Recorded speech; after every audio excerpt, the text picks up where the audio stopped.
The muzzle flash came from where it shouldn't have been. That's the first thing I registered when the night exploded around us. We were moving through a residential district in Vienna, 3 o'clock in the morning, supposed to be a simple defector pickup. The Romanian had given us the location, the time, the route, everything clean, everything verified through our Vienna station. And now gunfire was chewing up the street from both goddamn directions. I went flat behind a parked Mercedes, and my first thought wasn't fear, it was irritation. Pure irritation that I'd let myself get walked into this. The Romanian defector's name was Popescu. Mid-level intelligence officer with Romania's Securitate, claimed he had information on Soviet operations throughout Eastern Europe, said he wanted out, said he'd been planning this for months, said he had documents, names, operational details that would justify immediate extraction and full resettlement. The Vienna station chief had vouched for the intelligence package.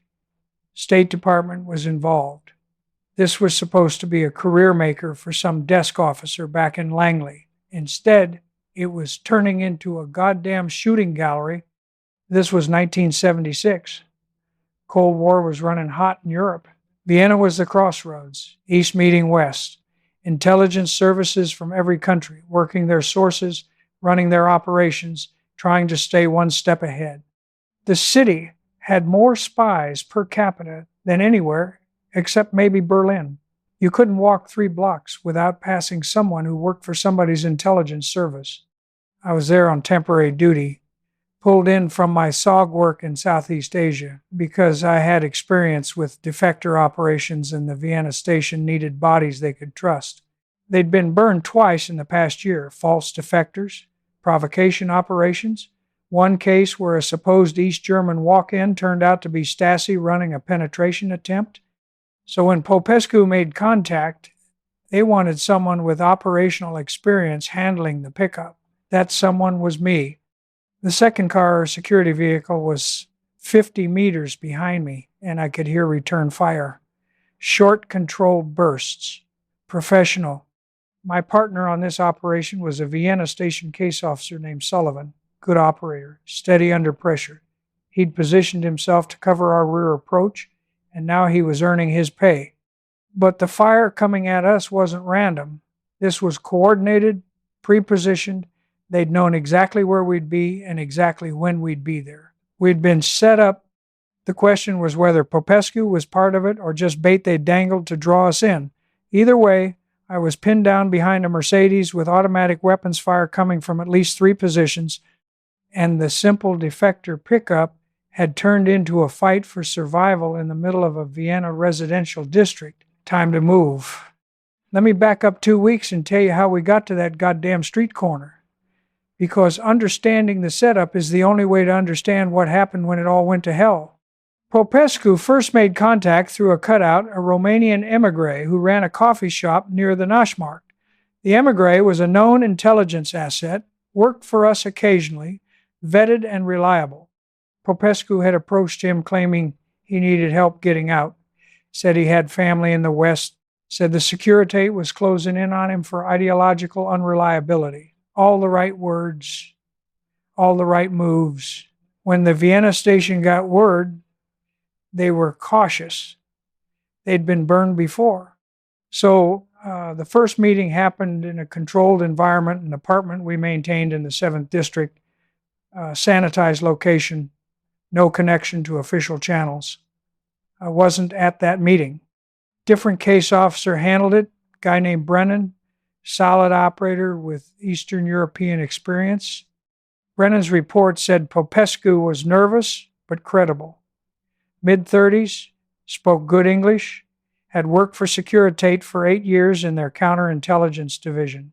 His access wasn't spectacular. He wasn't senior enough for that, but he had visibility into Soviet liaison operations, which meant he could potentially identify Soviet intelligence officers working under diplomatic cover throughout the region. That kind of information was gold. Identifying Soviet intelligence officers meant we could track their movements, monitor their meetings, potentially recruit them, or at least understand their operational priorities.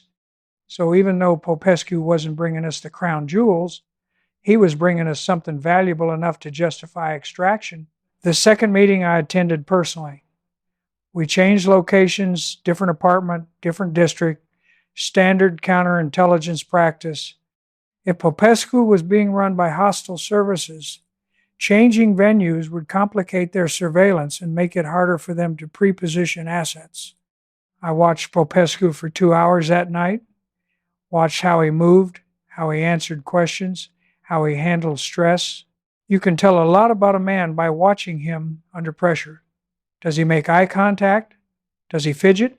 Does his story stay consistent, or does it drift? Popescu stayed consistent. His story didn't change. When we asked him to describe his work in detail, daily routines, office procedures, names of colleagues, he provided information that matched what we already knew about Securitate operations. When we asked him technical questions about Romanian intelligence methodology, his answers demonstrated genuine knowledge. He also showed appropriate fear, not theatrical fear, but the kind of baseline anxiety you'd expect from someone who just committed treason against a Soviet-aligned intelligence service. He knew what happened to defectors who got caught. Securitate didn't mess around. Neither did their Soviet handlers. His hand shook slightly when he lit cigarettes. His eyes moved to the door whenever we heard noise in the hallway. He asked smart questions about extraction procedures, about how we'd keep him safe during the transfer, about whether Austrian authorities would be involved. These were the concerns of a man who understood the danger he was in. So after the second meeting, the station chief authorized a third meeting to finalize extraction details. That meeting happened 4 days before the scheduled pickup. Different location, again this time a commercial property, small warehouse district near the Danube. We wanted to see if hostile surveillance would follow the location change. Brennan ran counter-surveillance on Popescu's approach route. Multiple observers, vehicle surveillance, technical coverage of the area.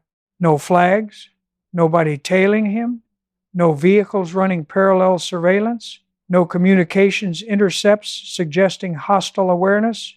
Either he was clean or the opposition was so good we couldn't spot them. At that third meeting, Popescu provided the documents, physical documents, not copies, personnel files on 6 Soviet intelligence officers working in Vienna under diplomatic cover, photographs, assignment histories, known associates, travel patterns. I examined those files personally. The paper stock was correct for Securitate documents. The classification markings matched known formats. The photographs were genuine. We ran them through our databases and got hits on 3 of the officers. The information about their assignments checked against what we already knew from other sources. 3 of the files were on officers we'd already identified. 3 were new. That's when the station chief made the call to proceed with extraction. New intelligence, verified through multiple meetings, no obvious signs of hostile control. The risk assessment said the operation was viable. Langley gave approval. State Department was briefed. We set the date, gave Popescu the pickup location and time, walked him through the procedures, how to signal if he was under surveillance, how to abort if compromised, what to do if the pickup got delayed, standard escape and evasion briefing. He asked good questions, wanted to know about resettlement procedures, whether his family could eventually join him, what kind of life he could expect in the West. Would he have to testify? Would his identity be protected? Could he continue working in intelligence for us? Reasonable concerns for a genuine defector. Normal questions. Nothing that raised flags. Then we sent him back out into the night with instructions to maintain his normal routine until the extraction date. Don't change patterns. Don't do anything that would alert Securitate watchers. Just live your life and wait for the signal. That was 72 hours before the ambush. During those 72 hours, Sullivan and I prepared. We ran the route a dozen times at different hours, looking for surveillance positions, checking sight lines, identifying potential danger areas. The pickup location Popescu had suggested was a quiet residential street, older apartment buildings, limited vehicle traffic at night, good escape routes in multiple directions. We mapped everything. Primary route in, secondary route out. Emergency exfiltration points at 1 kilometer, 3 kilometers, and 5 kilometers from the pickup zone. Locations of Austrian police stations in case we needed to involve local authorities. Safe house locations at varying distances. Medical facilities if someone got hurt. Everything we could think of. We also ran final background checks on Popescu through every database we had access to. His story checked out completely. He was who he claimed to be. He'd worked where he said he'd worked. His personnel file in our databases showed no red flags. His family connections were exactly as he described them. Everything was clean. Too clean. That should have been the warning. In intelligence work, nothing is ever completely clean. There's always something that doesn't quite fit, some detail that raises questions, some element that doesn't track perfectly with the rest of the story. When everything checks out perfectly, when every piece of information aligns exactly with the narrative, that's when you should start worrying. But we didn't worry enough. We had a defector with valuable intelligence, a station chief who wanted to win, and pressure from Langley to develop new sources in Eastern European services. The operational momentum was pushing us forward. The night of the extraction, Sullivan and I conducted final surveillance checks. We moved through the area 4 hours before the scheduled pickup, looking for anything out of place. Parked vehicles that shouldn't be there, windows with sight lines to the pickup point, people who didn't belong in the neighborhood at 3 in the morning, communications activity that suggested surveillance teams coordinating. Nothing jumped out at us. The area looked clean. We positioned our vehicles. Primary car, a dark blue Audi sedan parked 2 blocks from the pickup point. Security car Sullivan's vehicle positioned to cover our withdrawal route. Both cars clean, no diplomatic plates, nothing to identify them as official vehicles. I was carrying a Browning high power, 14 rounds, one in the chamber, concealed under my jacket. Sullivan was similarly armed. We weren't planning for a fight, but in Vienna in the mid-70s, you didn't go unarmed on operational business. Too many intelligence services running too many operations in too small a space.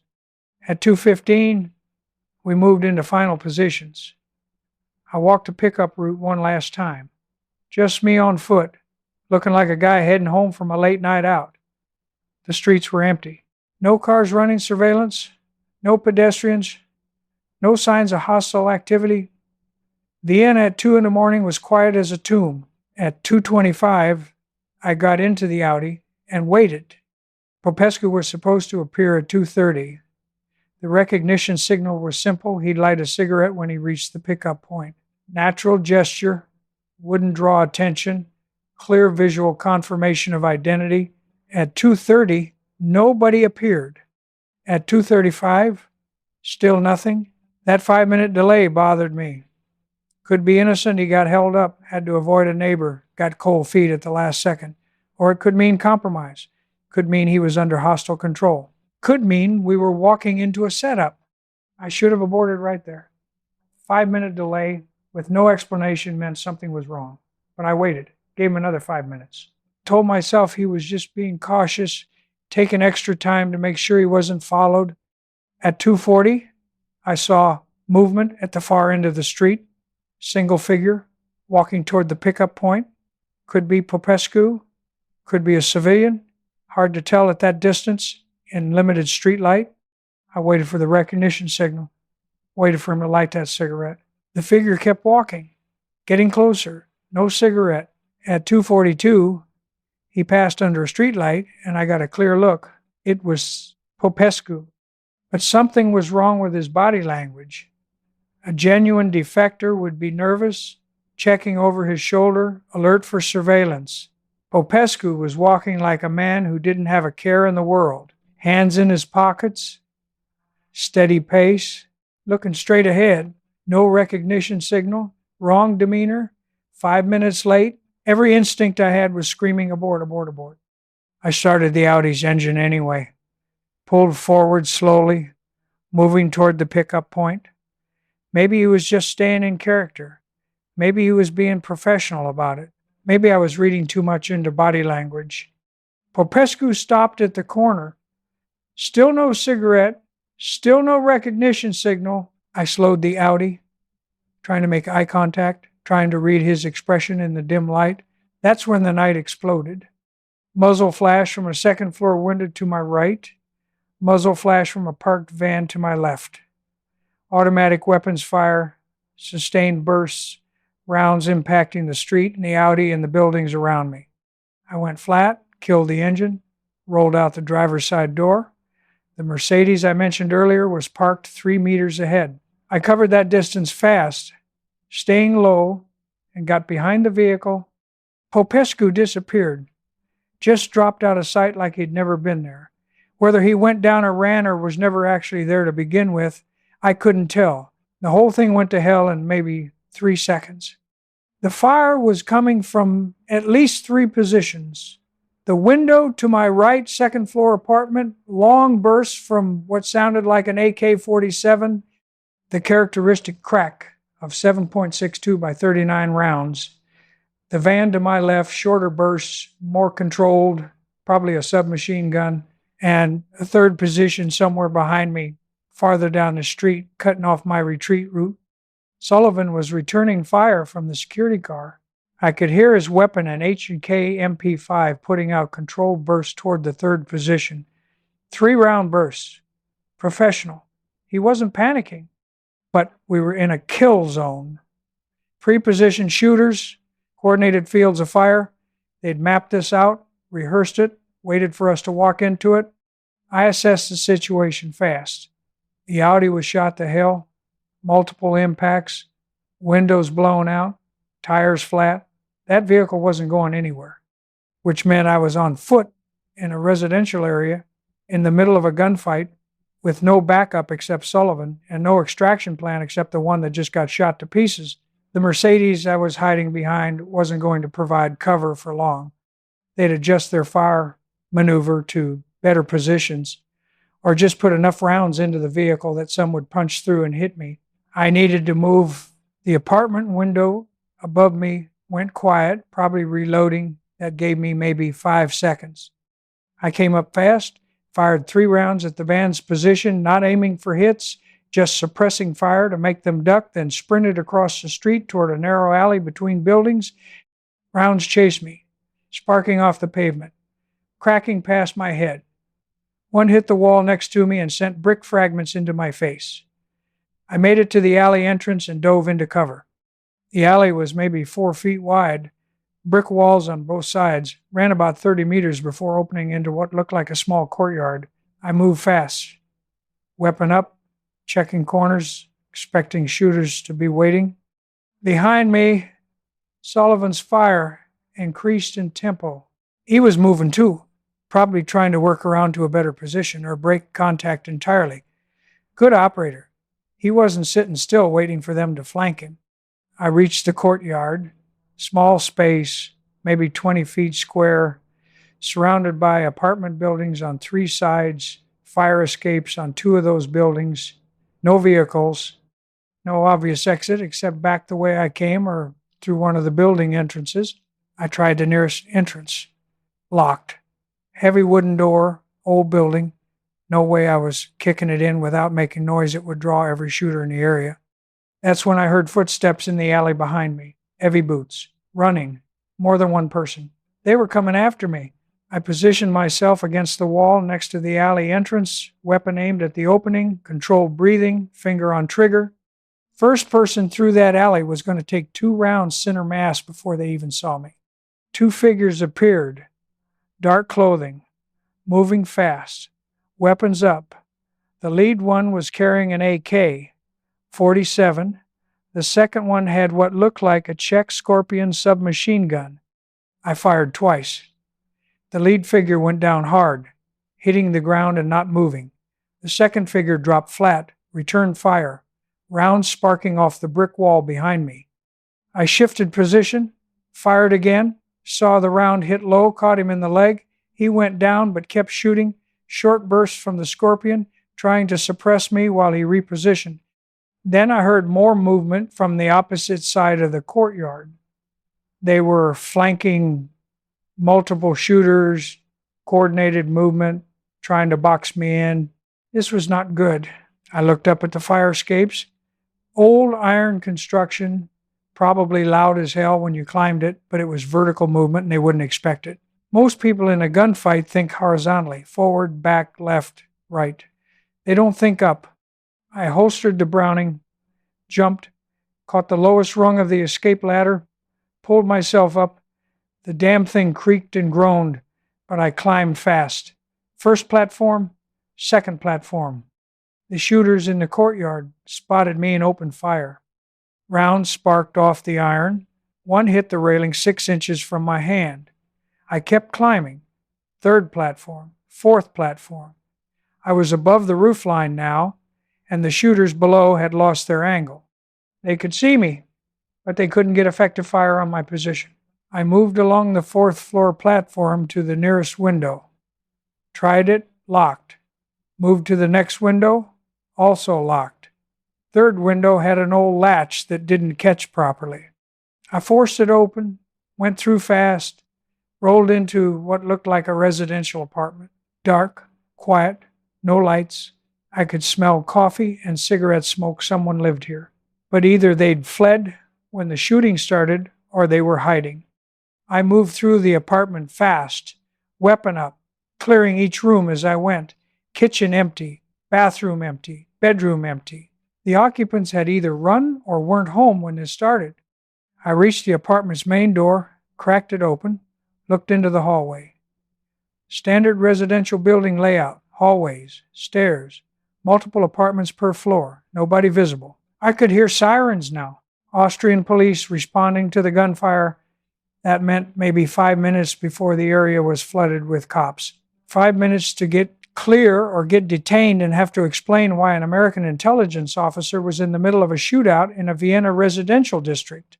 Not acceptable. I took the stairs down, moving fast but quiet, weapon concealed under my jacket now. If I ran into civilians, I needed to look like a resident fleeing the gunfire, not a combatant. Ground floor. I pushed through the building's main entrance into a different street from where the ambush had occurred. Looked left, looked right, saw no immediate threats. Sullivan's voice came over the small radio I was carrying in my jacket pocket. "Billy, you clear?" "Clear and mobile," I responded. "What's your status?" "Engaged but breaking contact." "Rally point?" We'd pre-designated several rally points in case the operation went bad. The closest one was a commercial area 6 blocks south. Small parking garage, public access, good visibility, defensible if we needed it. "Rally point Bravo," I said. 15 minutes. "Confirm Bravo." 15 minutes. I started moving, not running. Running draws attention, makes you look like a criminal or a target. Walking fast, like a guy late for work or trying to get away from the gunfire. Covering 6 blocks through Vienna streets while police sirens converged on the ambush site. I kept my weapon concealed but accessible. If those shooters were still hunting us, they might set up on the rally point, try to finish what they started. I needed to stay alert, watch for surveillance, think 3 moves ahead. The streets were mostly empty. A few early workers heading to jobs. A delivery truck making rounds. A taxi cruising for fares. Nobody gave me a second look. Just another guy moving through the city at an odd hour. I reached the parking garage 12 minutes after breaking contact. Took the stairs to the second level, found a position with good visibility and cover behind a concrete pillar, waited. Sullivan arrived 2 minutes later. No tail. He'd broken contact clean and run his own counter-surveillance route to make sure nobody followed him to the rally point. "You hit?" he asked. "Negative." "You?" "Clean. Lost some blood from a cut when I went through a window, but nothing serious." "What the hell was that?" "Setup," I said. "Professional. Pre-positioned. They knew exactly where we'd be and exactly when we'd be there." "Popescu?" "Never got close enough to tell. He showed up, then disappeared when the shooting started. Either he's dead or he was the bait." Sullivan nodded. His face was tight, angry. He didn't like getting played any more than I did. "What about the shooters?" he asked. "I dropped one, maybe wounded a second. Couldn't confirm kills. They had at least 3 positions that I identified, probably more. Good tactics." coordinated fire, professional execution. These weren't amateurs. Romanian intelligence? Most likely.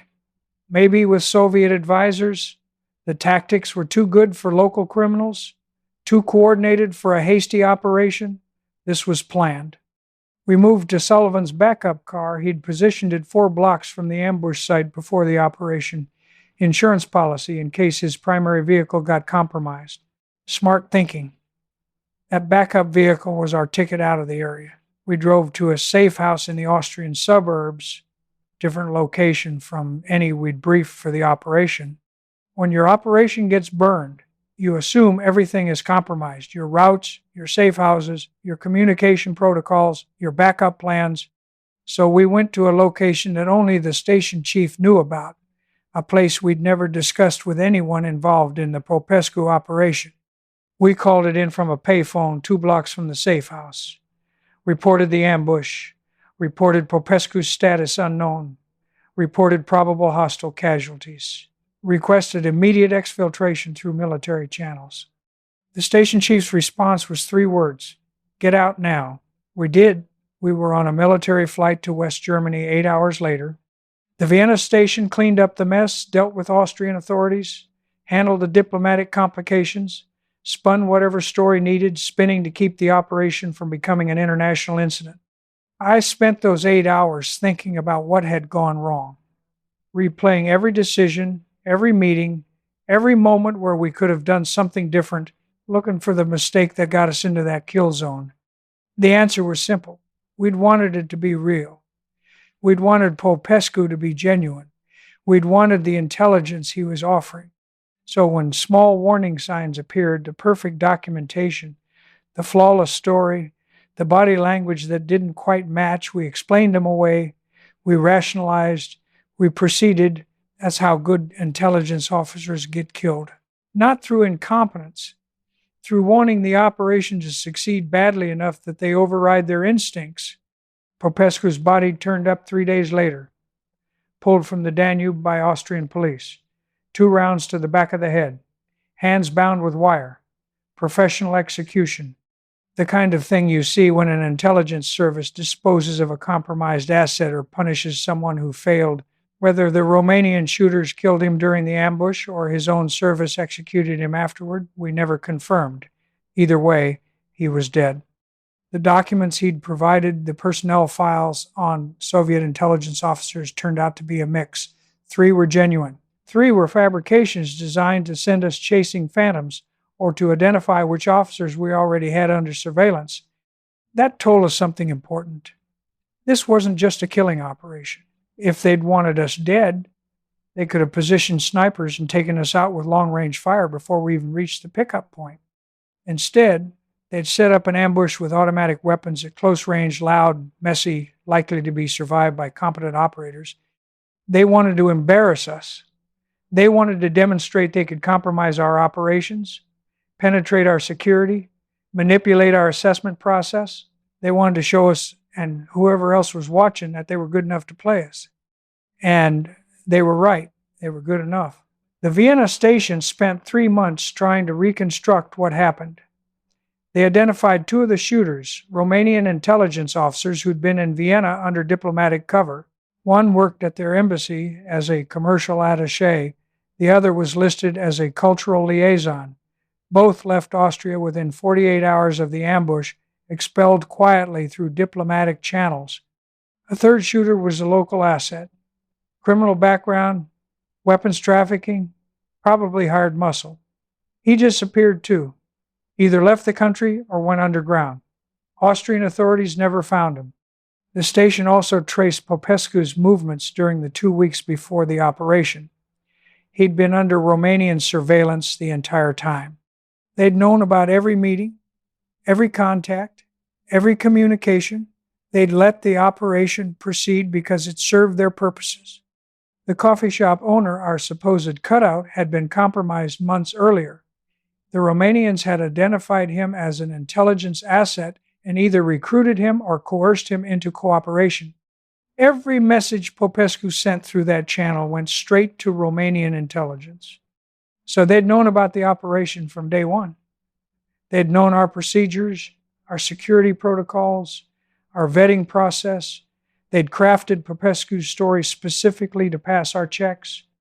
They'd provided genuine intelligence mixed with fabrications to make the package credible. Then they'd waited for us to commit, waited for us to set the date, waited for us to position ourselves in their kill zone. It was professional. It was well executed. It was exactly the kind of operation I would have run if I'd been on the other side. The Vienna station changed their procedures after this. Enhanced vetting requirements, multiple independent verification sources, longer observation periods before committing to defector extractions, more technical coverage, more human intelligence, more caution at every step. Some of it made sense. Some of it was just headquarters covering their ass, creating enough bureaucracy that if something went wrong again, they could point to all the procedures that had been followed. But here's what I took away from Vienna. You can have all the procedures in the world, all the vetting requirements, all the careful planning. If the opposition is good enough and determined enough, they can still get you. Intelligence work isn't about eliminating risk. It's about managing risk while accomplishing the mission. The Vienna operation taught me three things I carried forward into every operation after that. First, when your instincts conflict with your facts, pause and figure out why. Either your instincts are picking up something the facts haven't revealed yet, or your facts are being manipulated. That conflict itself is a warning sign.